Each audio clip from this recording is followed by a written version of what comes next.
On June 10, 1990, a British Airways jet was cruising at 17,300 feet over the English countryside when the cockpit windshield simply blew out, not cracked, not shattered, gone.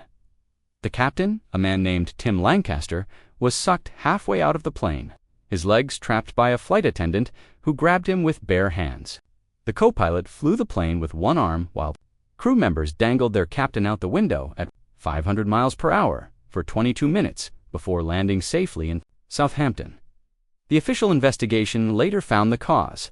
84 of the 90 bolts holding that windshield in place had been replaced with bolts that were slightly, almost imperceptibly too small.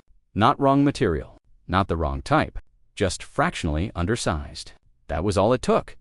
Now here's what almost no one asks after hearing that story. If the windshield blew outward, why are modern aircraft windshields installed from the inside? Why are the screws on the interior of the frame, not the exterior? Most people assume it's just a safety feature, that interior screws can be accessed by the crew in an emergency. Some guess it's about aesthetics, keeping the outside of the plane smooth and aerodynamic.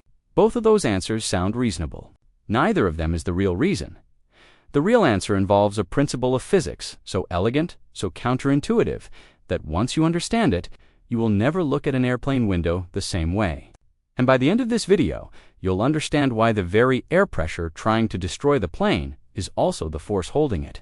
Together, let's start with what seems obvious. The first explanation most engineers in training reach for is aerodynamics. If the screws were on the outside of the fuselage, they'd create turbulence. Tiny raised bolt heads at 500 miles per hour generate drag. Vibration, microvortices, at the surface of the aircraft skin. Smooth is faster, and in aviation, faster means cheaper.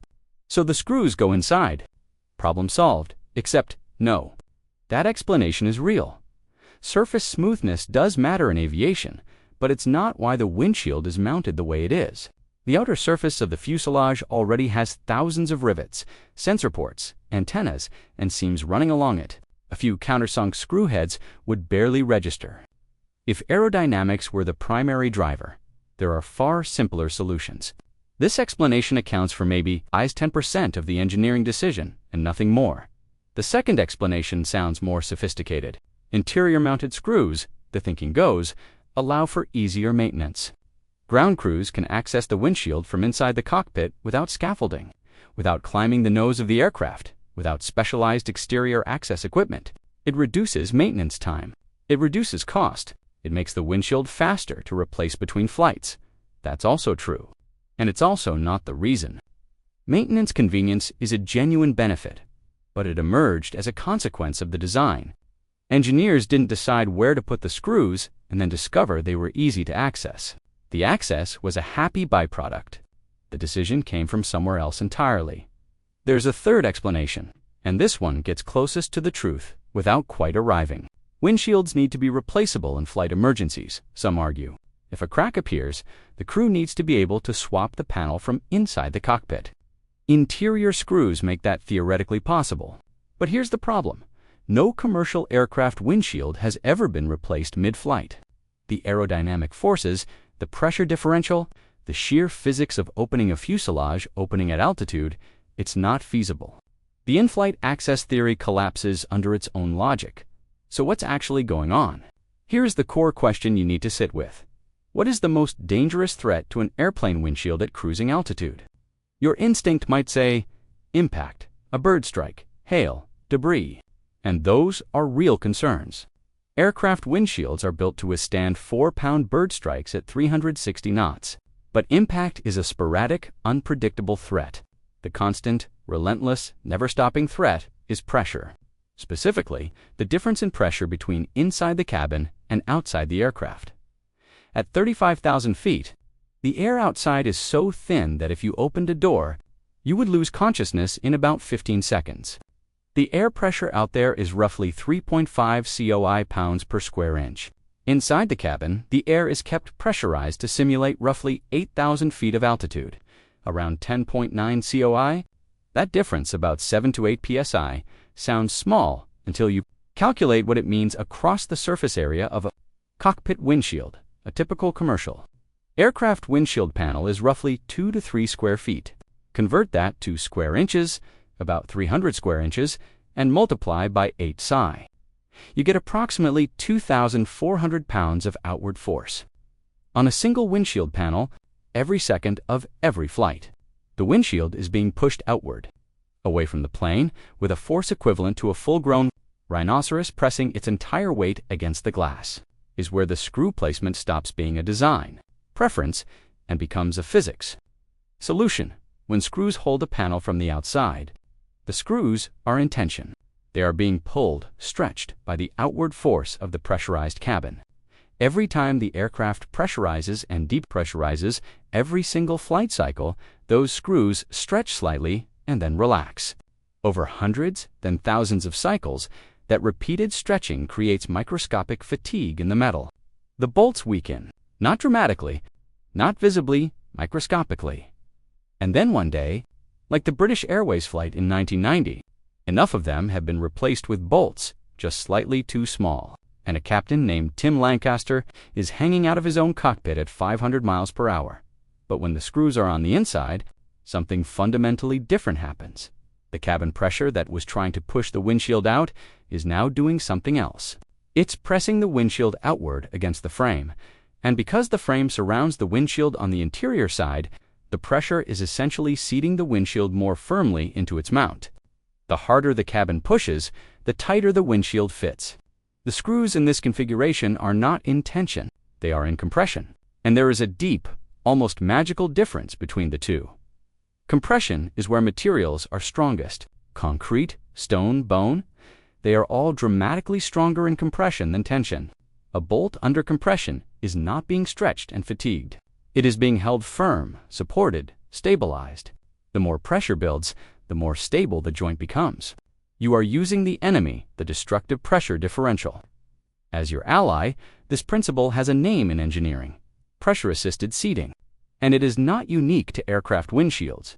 It's why submarine hatches open inward. It's why deep-sea research vessels don't have externally latched portholes. Whenever the pressure difference is enormous and consistent, smart engineers design the closure to work with the pressure, not against it. Think of it this way.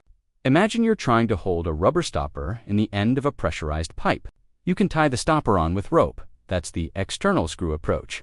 The pressure is constantly pulling the stopper away from the pipe, constantly stretching your rope, constantly creating fatigue. Or you can design the stopper so it sits inside the pipe mouth with the pressure pushing it into the seat. Now, the higher the pressure, the better it seals. You don't need the rope to do much work at all. The physics does the holding.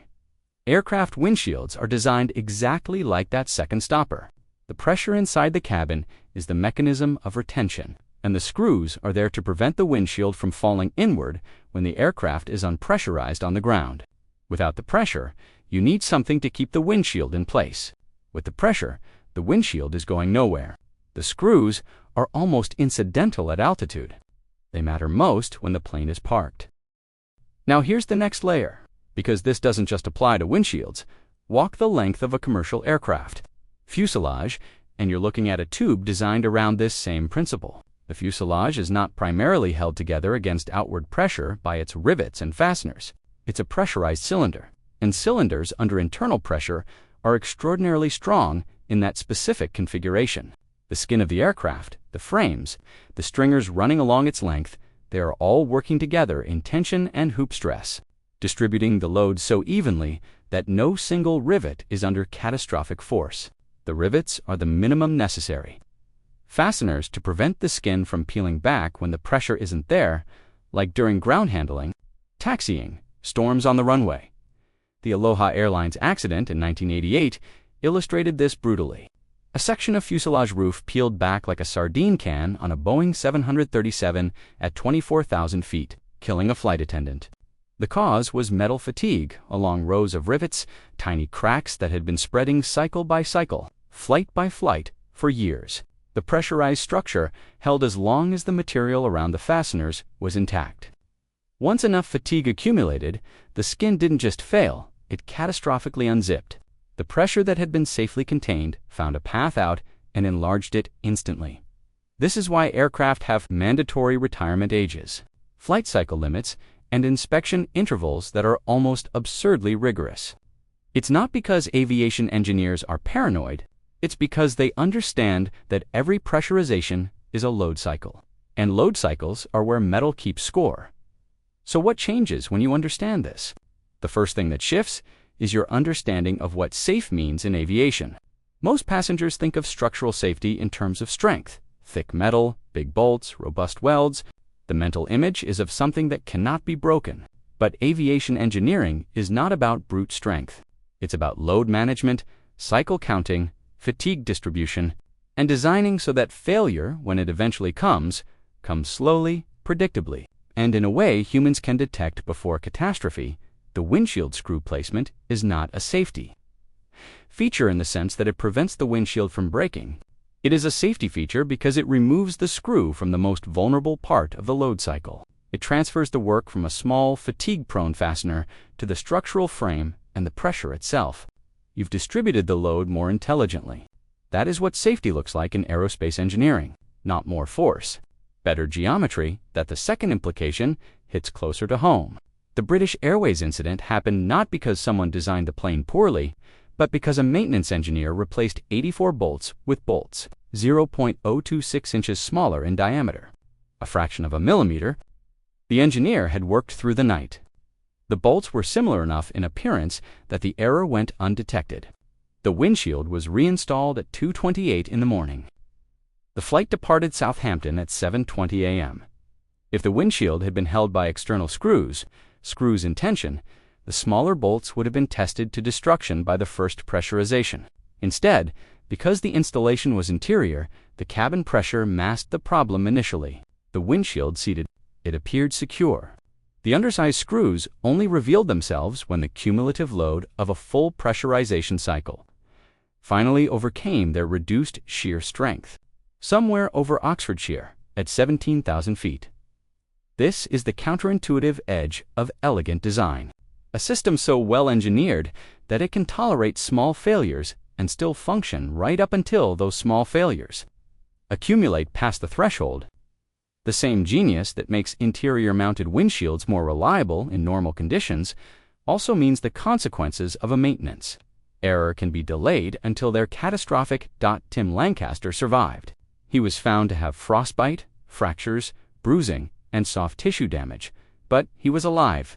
He flew again. He retired from flying in 2008. The 84 undersized bolts were traced to a store's supervisor, who had approved the bolt substitution without adequate verification. Charges were later filed. The bolts were smaller by a margin most people couldn't see with the naked eye. The consequences were visible from orbit. Here's the thought that should stay with you after this video ends. The airplane windshield is a lesson in a design philosophy that runs through almost every piece of critical infrastructure you interact with. The best engineering solutions don't fight the forces acting on a system. They redirect them. They turn threats into structural members. They take the thing trying to tear something apart and make it the thing holding it together. You see this in archways. The weight pressing down on the keystones is exactly what keeps them locked in place. In suspension bridges, where the immense weight of the deck pulls the cables into tension, and tension is precisely what makes a cable strong. In the human foot, where the bones of the arch are held together not by ligaments alone, but by the compressive force of your body weight pressing down through them, pressure-assisted seating is not an aviation trick. It is a pattern embedded in physics itself, which raises a question worth carrying with you. If the forces trying to destroy something can be harnessed to stabilize it, what else have engineers figured out how to exploit? What other invisible enemies are secretly doing structural work all around you right now? The answer, it turns out, involves a phenomenon at the heart of every concrete bridge, every wooden roof truss, and every bone in your body. And that's a story for another video. If that's the kind of question you find yourself unable to stop thinking about, you're in the right place. Discovery Loom exists for exactly that, the hidden systems underneath the visible world. Subscribe, and we'll keep pulling the curtain back.